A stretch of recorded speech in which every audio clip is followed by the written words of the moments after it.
탄핵 심판 선고일이 결정이 됐습니다. 모레 오전 11시로 결정이 됐는데 네. 어떻게 전망하세요, 의원님은? 뭐 저는 용인될 거라고 계속 얘기했는데요. 인용이 될 거다? 네. 예.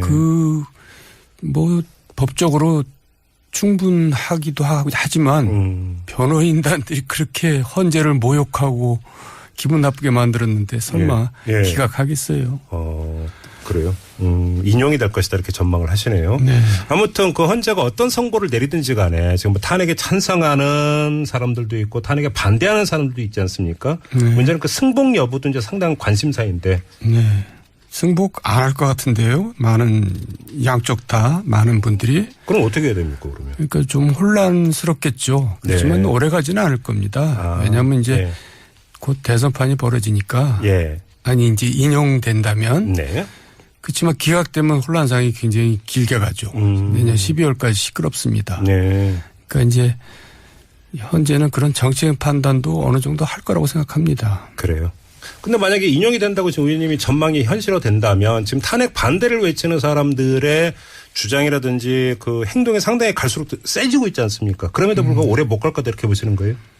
뭐 글쎄요 이제 날이 따뜻해지니까 또 어떻게 될지 모르죠. 그런데 하여간 또 선거판으로 관심이 다 쏠리면은 그렇게 오래 못 갈 것 같아요. 알겠습니다. 뭐 이제 이틀 남았는데요. 뭐 그 섣부른 그 예단보다는 일단 지켜보는 게 네. 순리에 맞을 것 같고요. 자, 오늘은 이 얘기를 좀 한번 해보죠. 김종인 전 더불어민주당 비대위 대표가 탈당을 선언을 했고 오늘 탈당계를 냈다고 하지 않습니까? 네. 언론은 이 김종인 전 대표를 향해서 전이맨이라고 하는 별명을 붙이니까 여기저기 떠돌아다니는 이런 뜻이죠. 뭐 그렇지만은 굉장히 의미 있게 다니셨죠. 그래요? 네, 그냥 뭐 할 일 없이 떠돌아다니신 분은 아니고. 별명이 어떻게 적합하다고 보세요? 뭐 재밌기는 하지만은 글쎄 어쨌든 전이맨들은 운동선수 중에서도 굉장히 실력이 있는 사람들이죠. 그러니까 전이맨인데. 그렇죠. 다른 데서 이제 또 받아주니까. 그렇죠. 모셔가기도 하고. 예. 근데 이제 지난번에는 총선 때 새누리당 그 당시 경제민주화를 내걸어서 승리하는 데 황상의 역할을 했고. 그랬죠. 또 그 다음 지난 작년 총선 때는 민주당에서 비대위를 맡으면서 상당히 승리하는 데 역할을 했는데 이제 옛날로 치면은 춘추전국 시대로 치면은 이제 세객이죠, 세객. 이제 이 나라 저 나라에서 어려운 단어인데요. 세객이 뭐예요? 유세가라 그러기도 하고 경세가라 그러기도 하고. 그러니까 이제 이 나라 저 나라에서 이제 서로 모셔가기도 하고 또 자기가 찾아가기도 하면서. 그러니까 이제 그때 당시로 이제 제후가 되겠죠. 네. 제후한테 다스린 건 이렇게 해야 된다 뭐 이런 식으로 이야기하고 했던 사람들 얘기하는 거죠. 지금 우리가 이제 제자 백가로 알고 있는 사람들이 다 그런 사람들 아닙니까? 그런데 결국 두 분 다 팽당한 거나 마찬가지예요. 박근혜 전 그 당시 대표한테 팽당했고 문재인 전 대표한테도 결국 팽당했는데 제가 김종인 씨 민주당 입당할 때 결국 팽당할 거라고 얘기했거든요. 아니 직접 얘기하셨어요? 아니요. 방송에서 얘기했어요. 방송에서? 그러면 예언대로 된 겁니까? 본인 뭐 반반이겠죠. 또 본인 의지도 있고. 네. 알겠습니다. 궁금한 건 자, 김종인 전 대표가 이제 당을 떠나서 무엇을 하려고 하느냐, 어떤 그림을 그리고 있느냐 이거잖아요. 네. 의원님은 어떻게 파악하세요? 저는 별 의미를 안 두기 때문에 뭐 파악을 꼭 해야 되나 싶은데요. 또 이 특유의 직설이 시작이 되고 있습니다. 왜 의미를 안 두세요? 아니, 그러니까 여의도 정치하고 이 민심의 정치하고 이렇게 차이가 있는 겁니다. 그러니까 우리들은 김종인 뭐 대단하다고 생각을 하시는 모양인데 국민들은 잘 몰라요. 어떤 분인지. 누군지도 모르고. 그러니까 이제 그만한 힘과 권위가 있지 않거든요. 그러니까 이제 이 대선판을 흔들. 그래서 저는 개인적으로 굉장히 가깝고 제가 좋아하는 분인데 아주 현실적으로 얘기를 그렇게 드리겠습니다. 지금 의원님 말씀을 듣던 그 불현듯 떠오른 생각이 자, 김종인 탈당이라고 하는 이 현상 자체가 오히려 김종인 전 대표의 현주소를 보여주는 것일 수도 있다. 힘이 없음을. 이렇게 아니죠. 읽을 수 있나요? 이제 의미는 개인적으로 볼 때 굉장히 의미가 있어요. 왜냐하면 일단 탈당을 하면은 의원직을 상실하거든요. 그렇죠. 그러니까 이제 굉장히 큰 이제 희생을 본인은 감수하고 이제 나오는 건데 이제 연세도 꽤 되셨잖아요. 그러니까 마지막 인생에서 마지막 부분을 한번 자기 소신대로 신념대로 한번 해보고 싶다. 뭐 그런 의지가 있다고 저는 평가하고 싶습니다. 바로 그 점인데 그 정치판을 짜고 움직일 수 있는 힘. 네. 이 과연 김종인 전 대표에게 있느냐 이 문제 아니겠어요? 죄송하지만 없는 것 같아요. 없다? 지금 예. 그분 힘으로 움직인다면야 뭐 지금 여태까지 이렇게 이제 어느 판이 어느 정도 제가 이제 굳어졌다고 얘기했잖아요. 6대 4라고 네. 일관되게 계속 이 자리에서 그 말씀하셨습니다. 굳어진 판을 흔들기에는 네. 본인의 권위나 힘이 미약하다고 다시 말씀드립니다. 아, 그래요. 자, 어제 저희가 국민의당의 이상돈 의원하고 인터뷰를 해서 바로 이 문제를 여쭤봤더니 네. 바른정당하고 국민의당을 아우르는 이른바 반문연대 이걸 구상하고 있는 것이 아니냐. 그래서 반문연대의 어떤 대표 주자 후보로 본인일 수도 있고 다른 사람일 수도 있는데 그 다른 사람이 손학규 전 의장일 수도 있다. 이렇게 지금 점쳤는데. 또 손학규 전 의장 나오네요. 네. 근데 한번 생각해 보세요. 바른정당 누구한테 얘기를 해야지 그 일이 될까요?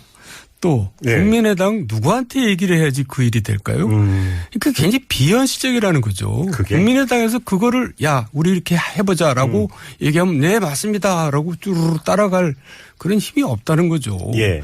권위도 없고 또 바른정당도 마찬가지입니다. 뭐 예를 들면 정병국 대표가 야 우리 뭐 그렇게 하자 그런다고 네. 의원들이 그렇게 하겠어요. 예. 즉 또 양 뭐 유승민 남경필 그렇게 하겠어요. 그러니까 이게 그 그림은 그럴듯하게 그려지지만 네. 이제 현실성이 굉장히 미약하고 그러니까 이제 이게 일종의 정치권에서 기사를 위한 기사입니다. 이런 것들이. 일종의 소설입니까?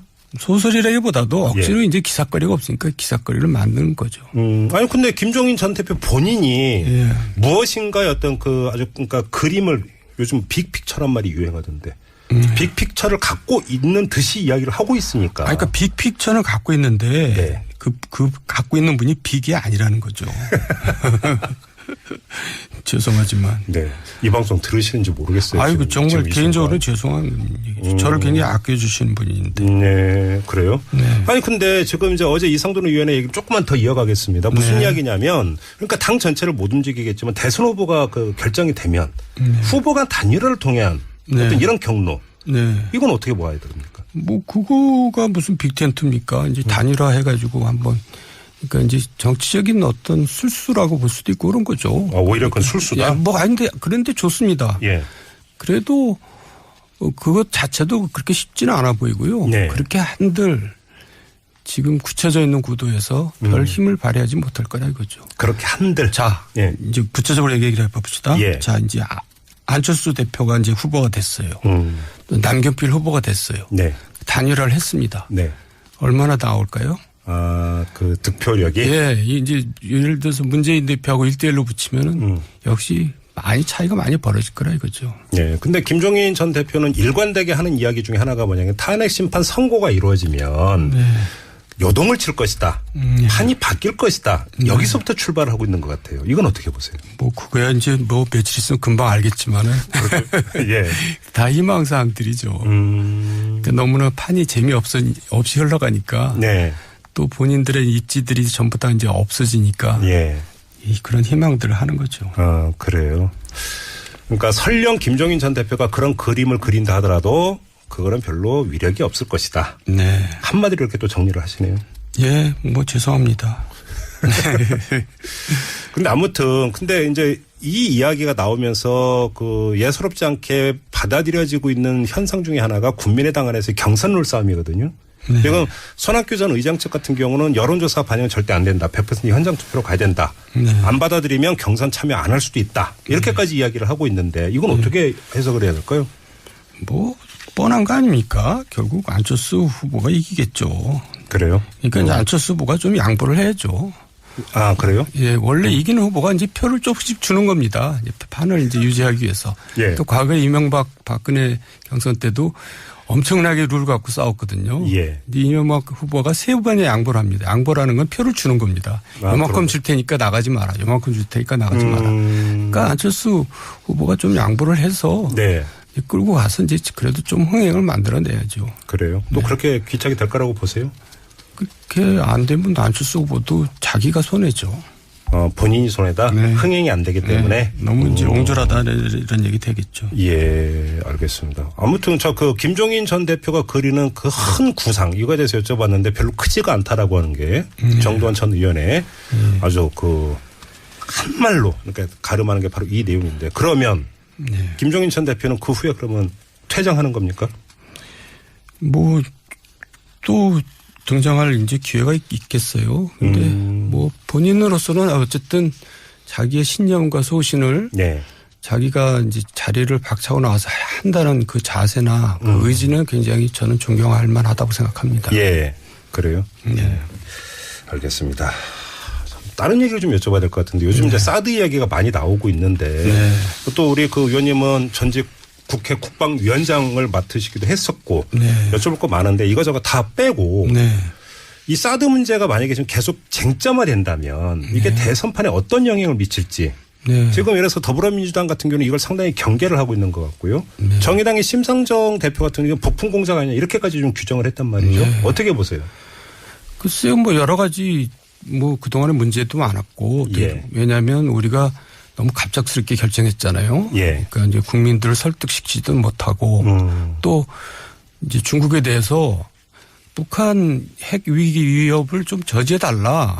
그럼 우리가 사드를 들어올 이유가 없다. 그러니까 그런 노력을 기울여달라. 이제 그걸 줄기차게 요청하면서 그 과정에서 사드를 들어왔으면 이렇게 일이 꼬이지는 않았을 거라고 생각합니다. 근데 갑작스러운 결정을 해서 이제 꼬였는데 어려워졌는데 이미 이제 들어왔잖아요. 기정사실화 됐잖아요. 그러니까 이제 앞으로 어떻게 할 것이냐를 얘기를 해야지 지나간 얘기를 할 필요 없고 그렇다고 해서 부풍이라고 하는 건 너무 비약인 것 같고 또 비약이다? 부풍을 해가지고 최근 10년 뭐 15년 내 선거에서 뭐 영향을 발휘한 적도 없어요. 그러니까 부풍이라는 게 선거판에 아무런 영향을 못 미치고요.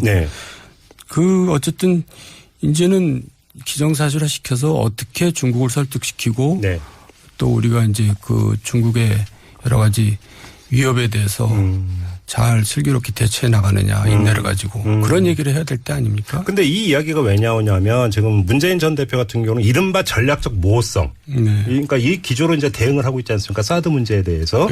근데 이제 다른 쪽에서는 아니 뭐 지금 그 유력한 대선 주자가 그런 식으로 태도를 보이면 어떡하라는 얘기냐. 다른 문제는 안보 문제인데. 그거는 정말 대선 후보로서 좀 정말 굉장히 잘못된 면이라고 지적을 하고 싶어요. 문재인 전 대표의 스탠스가? 그렇게 모호하게 한다는 것은 좀 비겁한 거죠. 그러면 이 자체가 대선용 아닙니까? 문재인 전 대표를 공격하기 어쨌든 위한? 사드가 이제 기정사실화 됐고 이렇기 때문에 또 이 문제가 대선판에 또 별 영향을 줄 거라고 생각하지 않습니다. 이것도? 크게 영향을 안 줄 것이다? 그렇게 보는 거고요. 이미 다 반영이 된 거죠. 뭐 현재. 이거 사드 문제까지 반영이 됐다고 보세요? 이미 지금 민심에 다 반영이 되어 있습니다. 지금 뭐 나오고 있는 여론조사 추이에 이미 이게 다 녹아 있다 이렇게 보시는 거군요. 네, 그렇습니다. 아무튼 그 정두환 전 의원께서는 일관되게 6대4의 구도가 계속 유지가 되고 있다. 그렇죠. 오늘의 결론도 이렇게 이제 좀 내려야 될 것 같습니다. 자, 정두환의 직설이었는데요. 오늘은 여기서 가름하고 인사 나누도록 하겠습니다. 수고하셨습니다. 네, 감사합니다. 지금까지 정두환